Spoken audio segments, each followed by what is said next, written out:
இங்க ஒருத்தர் அவரோட ஒய்ஃபுக்கு சர்ப்ரைஸ் கொடுக்கலாம் அப்படின்னு நேரத்திலேயே வந்து சமைச்சுக்கிட்டு இருக்காரு. அப்ப அவங்க ஒய்ஃப் வளர்த்தக்கூடிய அந்த பூனை இவர் பண்ணி வச்சிருக்கக்கூடிய அந்த சூப்பை தள்ளி விட்டுருது. சரியா அந்த நேரத்துல அவங்க ஒய்ஃப் வீட்டுக்குள்ள வரவும் இவர் கோவத்தோட அந்த பூனையோட கழுத்தை பிடிச்சு தூக்குறாரு. அதை பார்த்து அவங்களோட ஒய்ஃப் என்ன நினைச்சிருந்திருப்பாங்க?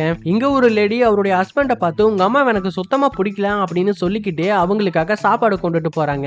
ஆனா கொண்டுட்டு போக வேண்டிய ஜாரை மறந்துட்டு போயிடுறாங்க. அதனால அதை கொடுத்துடலாம் அப்படின்னு இவர் அதை எடுத்துட்டு பின்னாடியே போறாரு. இந்த பக்கம் இந்த பாட்டி தலகாணி இல்லாம படுத்துட்டு இருப்பாங்க. சரி தலைக்கு தலகாணி வைக்கலாமே அப்படின்னு தலகாணி எடுத்துட்டு இவங்க பக்கத்துல கொண்டுட்டு போக்கல பின்னாடி ஜாரை கொடுக்கறதுக்காக அவருடைய ஹஸ்பண்ட் வராரு. அப்ப இந்த காட்சியை பார்த்துட்டு அவர் என்ன நினைச்சிருந்திருப்பாரு? இங்க ஒருத்தர் வாங்கின சாக்லேட்டை சாப்பிடலாம் அப்படின்னு வாய் பக்கத்துல கொண்டுட்டு போகல சடனா அவரோட நாய் இழுத்துருது. அதனால அவர் சாப்பிட வேண்டிய அந்த சாக்லேட் கீழே விழுந்துருது. அப்போ ஒரு பாட்டி தன்னோட பேத்தியை பார்த்து அந்த நாய் எவ்வளவு அழகா இருக்கு அப்படின்னு அதை பாருன்னு ரெண்டு பேரும் பார்த்துக்கிட்டு இருக்கும்போது கீழே விழுந்த அந்த சாக்லேட் எடுத்து சாப்பிட்டுக்கிட்டு இப்ப அவங்கள பார்த்து இவர் சிரிக்கிறாரு.